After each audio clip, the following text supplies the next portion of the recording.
Oh boy, pricing updates for gaming. You know, this can only go one way, right? Things are going to get more expensive. Until today, where shockingly, the price has gone down for something in gaming. I know, right? It gets even weirder when you hear it's not even hardware related, it's subscription related. And that the thing with that is, even outside of gaming, subscription prices go up constantly. Every year, Netflix has the thing where they go, hey guys, it's going up an extra couple dollars, or Amazon Prime or HBO or whoever. Like, these subscription services continue to climb to where all of a sudden you look around and realize that Netflix is like $25 per month. Madness, sure. But Game Pass Ultimate was up to $30 per month. And I think most of us realized that was just too expensive. People who were actually sticking with Game Pass for quite some time that I'd see online said that they were canceling it because it just weren't necessarily getting the value, since the proposition has just been quantity, like tons and tons of games getting thrown into the service.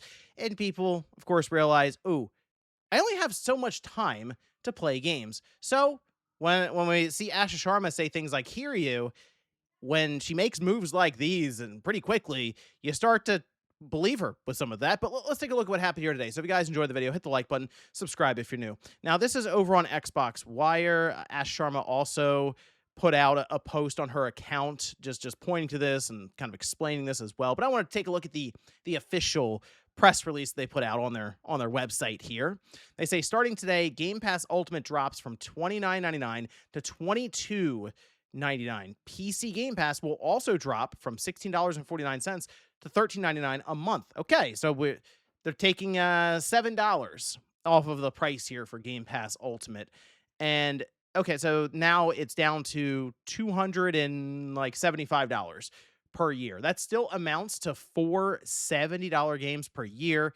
I think the average that people buy for $70 games, according to Circana, is about that or even a little less. So we're still beyond what typically people will spend on new games per year, but they're at least working in the, I'd say, the correct direction for Game Pass. But there is a catch to this whole thing, why it's going down in price.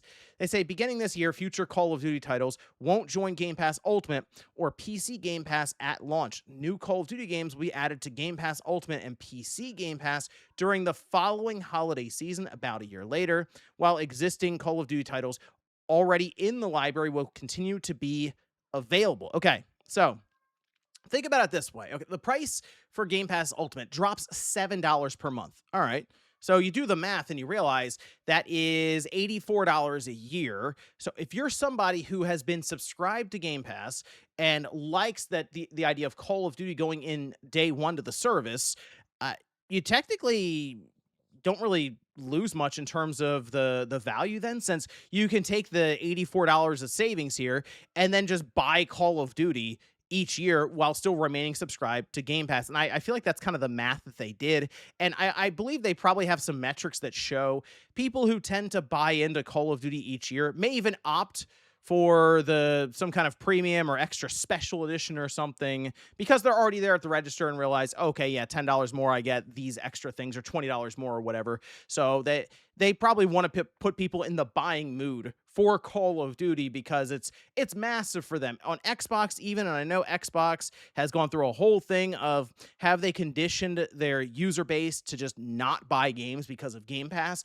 Call of Duty, or even I'd say even just big first person shooters, tend to do fairly well, even just a la carte on the Xbox. And so for me, when I look at this with something like Game Pass Ultimate, I think they still got to get it a bit cheaper.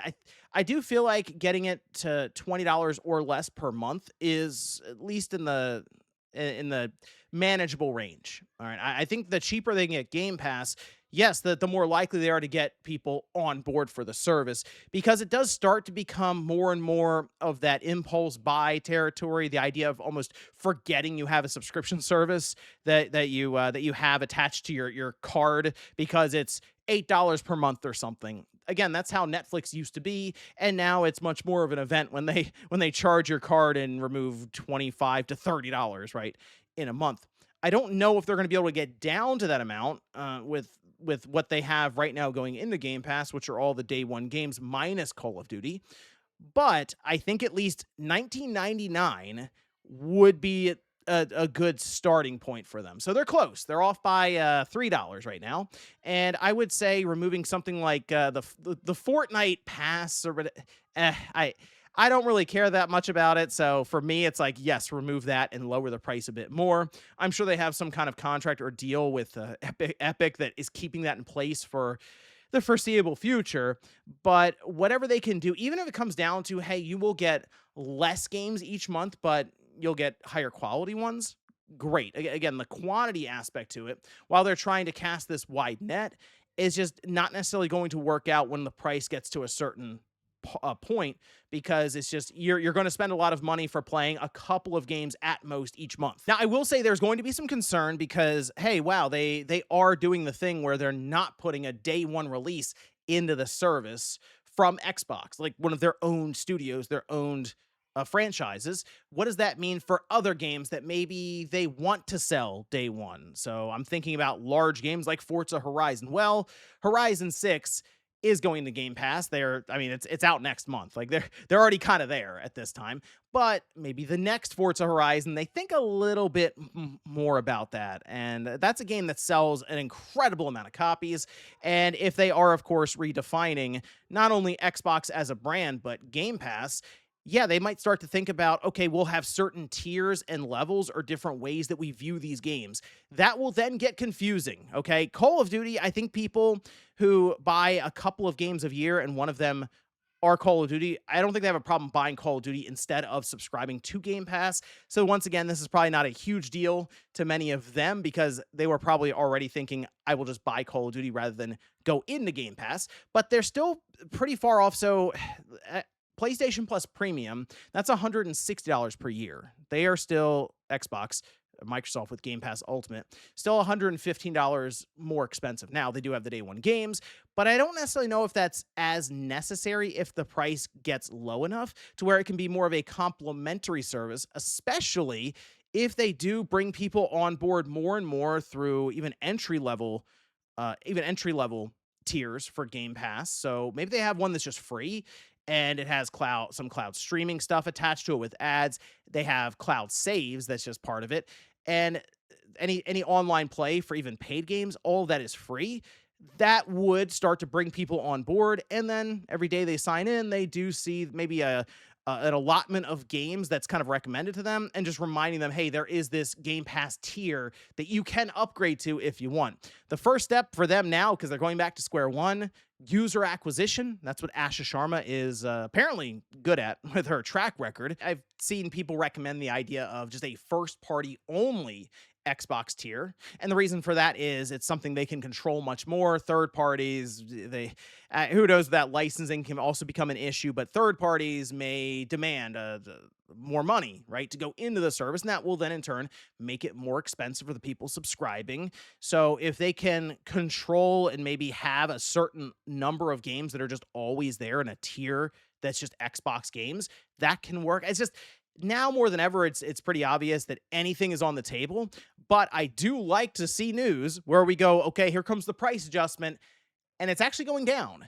Now, again, losing Call of Duty, that's a pretty major blow in terms of value proposition. But I also know there are many people who don't really care about Call of Duty the same way I don't really care about the Fortnite pass or benefits that are added into Game Pass. So if that's you, you're probably pretty happy to see this. But let me know what you guys think about all this, though, down below in the comments. What's the move going forward? Because Asha Sharma, I will give her credit, is moving quickly, making changes. What else should she look into for the Xbox brand as they head towards this Project Helix launch next year? Thanks, guys, for watching, and I'll see you next time.